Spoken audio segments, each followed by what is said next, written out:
বন্ধুত্ব একবার ছিঁড়ে গেলে পৃথিবীর সমস্ত সুতো দিয়েও রিপু করা যায় না।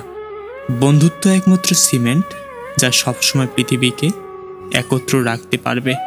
যে কখনো পরাজিত হয়নি সে কখনো বিজয়ী হতে পারে না।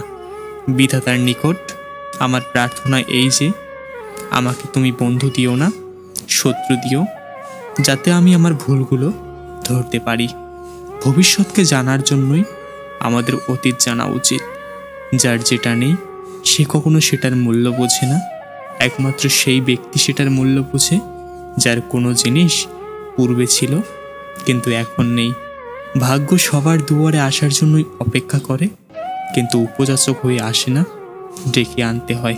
তুমি কারো উপকার করতে পারো না, সেজন্য দুঃখ করো না। তুমি কারো ক্ষতির চিন্তা করো না, তাতেই তোমার পরম সুখ। মা সকল ক্ষেত্রে, সকল পরিবেশেই মা।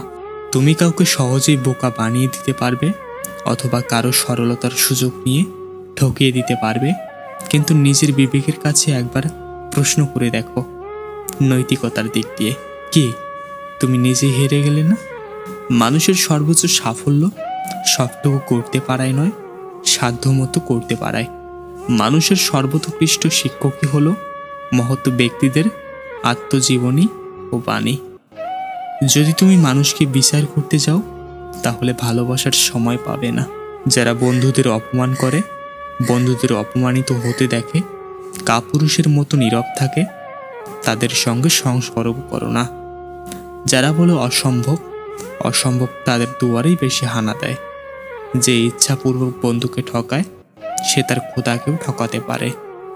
যে একজনও শত্রু তৈরি করতে পারেনি সে কারো বন্ধু হতে পারে না।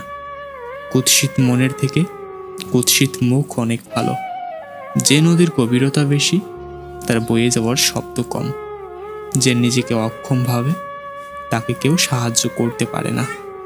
যদি সঠিক কর্মসূচি ও গভীর বিশ্বাস থাকে তাহলে শত বাধা সত্ত্বেও জয় সুনিশ্চিত। যে নিজের মর্যাদা বোঝে না অন্যেও তার মর্যাদা দেয় না। যে সৎ হয় নিন্দা তার কোনো অনিষ্ট করতে পারে না।